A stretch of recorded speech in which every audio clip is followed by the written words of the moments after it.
అందరికీ సలాం నమస్కారం. పై న్యూస్ ఇమానియాకు స్వాగతం. నేను రిజ్వాన్ మహమ్మద్ ముస్తఫా రిజ్వాన్. అయితే ముఖ్యాంశం ఏమున్నదంటే, మీరు ఈ వెనక చూస్తున్న విజువల్స్ ఏవైతే ఉన్నాయో మన తాండూరు ఇందిరా చౌక్ వద్ద ఎంతగా ట్రాఫిక్ ఉందో చూడండి. కేవలం పై న్యూస్ బృందం అక్కడ నిలబడి 10 సెకండ్లలోనే అంత ట్రాఫిక్ వచ్చేస్తుంది.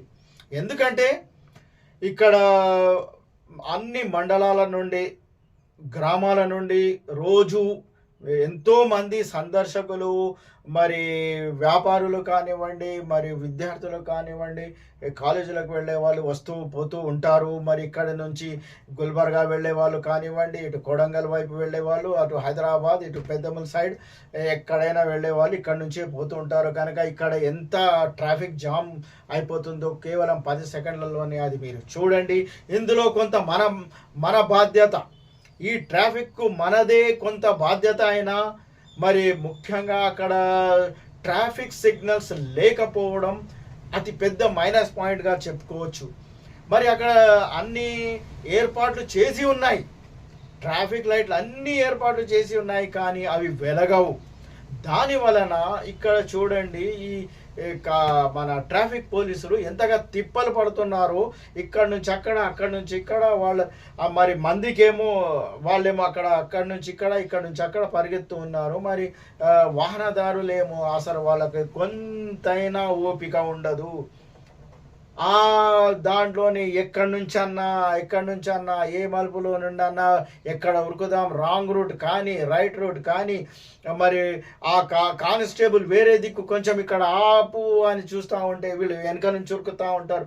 మరి ఇంత వేగంగా, మరి ఇంత ఓపిక లేకుండా వాళ్ళు గమ్యస్థానానికి చేరుకోవాలనుకోవడం అంటే చాలా విచిత్రంగా అనిపిస్తుంది. వాళ్ళ గమ్యస్థానం ఏమిటి? ఇంత తొందరగా వెళ్తే ఏం పనులు అవుతాయో తెలియదు. కానీ ఈ ట్రాఫిక్ సమస్యను మాత్రం మనమే తీసుకొని వస్తున్నాం. అందులో 50% మనదే బాధ్యత అనుకున్నప్పుడు, ఇంకో 50% అక్కడ ట్రాఫిక్ లైట్లు లేకపోవడం, ఉన్నవి వెలగకపోవడం, వాటిని పునరుద్ధరించాలని జనం కోరుకోవడంలో తప్పు లేదు. మరి సంబంధిత అధికార యంత్రాంగం స్పందించి వెంటనే ఆ ట్రాఫిక్ లైట్లు వెలిగేలా మరి చూడాలని, మరి లేకపోతే ఈ విధంగా ఉరుకులాట అక్కడి నుంచి ఇక్కడి నుంచి అక్కడ పరిగెత్తుతూ ఉన్నారు ఓపిక లేకుండా. అటువంటి వాళ్ళు మరి అంత స్పీడ్గా గమ్యస్థానాన్ని అనుకునే క్రమంలో ఏమవుతుందంటే యాక్సిడెంట్లు అయిపోతున్నాయి. పుట్టుకున్న అక్కడికక్కడే చచ్చి కూడా పోతున్నారు, కాళ్ళు చేతులు విరగొట్టుకొని మరి ఆసుపత్రుల్లో పాలవుతున్నారు. ఆ తర్వాత వికలాంగులుగా కూడా అయిపోతున్నారు. కొంతమంది నయమవుతున్నారేమో, లేకపోతే అక్కడ చచ్చిపోయిన వాళ్ళదే విధంగా ఉంటుందంటే మరి వాళ్ళు ముందుగా ఆసుపత్రికి వెళ్తారు, ఆ తర్వాత శ్మశానానికో సమాధులకు వెళ్ళిపోతారు. మరి అక్కడ ఆసుపత్రికి వెళ్తే అక్కడ పోస్ట్ మార్టం తప్పకుండా చేయాల్సి వస్తుంది, తప్పకుండా చేస్తారు. అలా చేస్తున్న క్రమంలో వాళ్ళ బాడీని మొత్తం, వాళ్ళ శరీరాన్ని కోతలకు గురవుతాయి.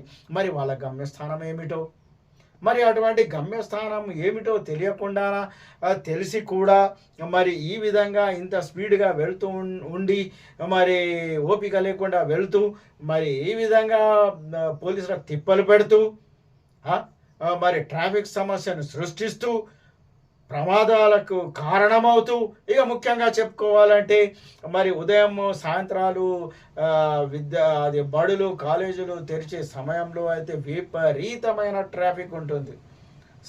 ఉదయం సాయంత్రాలలో మరి ఆ టైంలోనే ఆఫీసర్లు కూడా వదిలిపెడతారు. ఆ సమయంలోనే అయితే ఇక చెప్పనలవి కాదు. మరి ఇటువంటి సమస్యను తీర్చడానికి ఆ 2-3 పోలీసులు ఎప్పటికీ అక్కడ ఉంటారు. వాళ్ళ తిప్పలు వాళ్ళు ఏదో పడుతూనే ఉంటారు. వాళ్ళు ఎంత తిప్పలు పడ్డా ఈ వాహనదారులకు ఓపిక లేకుండా ఎటు నుంచి అయినా రాంగ్ రూట్ అయినా పరిగెడుతూ ఉంటారు. ఆ మధ్యలో రేలింగ్ ఉంది, డివైడర్ ఉంది, అది లేకపోతే మాత్రం ఇంకెక్కడి నుంచి జంప్ చేసిపోయేవాళ్ళు. కానీ ఈ విధంగా ట్రాఫిక్ సమస్యను సృష్టిస్తున్నది మనమే. ఇకపోతే ఆ ట్రాఫిక్ లైట్లు వెలగాలి. మరి సంబంధిత అధికార యంత్రాంగం స్పందించి మరి ట్రాఫిక్ సమస్యను తీర్చడానికి మరి వాటిని పునరుద్ధరించాలని జనం కోరుకుంటున్నారు. మరి అదేవిధంగా పోలీసులకు ధన్యవాదాలు కూడా తెలుపుతున్నారు. అక్కడ కానిస్టేబుల్ నిలబడి మరి ట్రాఫిక్ను నియంత్రిస్తూ ఉంటారు. ఆ పొగలు, ఆ కాలుష్యంలో ఇక్కడ నుంచి అక్కడ పరిగెడుతూ ఉంటారు, ఇక్కడ నుంచి అక్కడ పరిగెడుతూ ఉంటారు. ఇక పరిగెత్తి పరిగెత్తి పరిగెత్తి ఇక వాళ్ళు ఈ విధంగా నియంత్రిస్తూ ఉంటారు. మరి వాళ్ళకు కూడా ధన్యవాదాలు తెలుపు.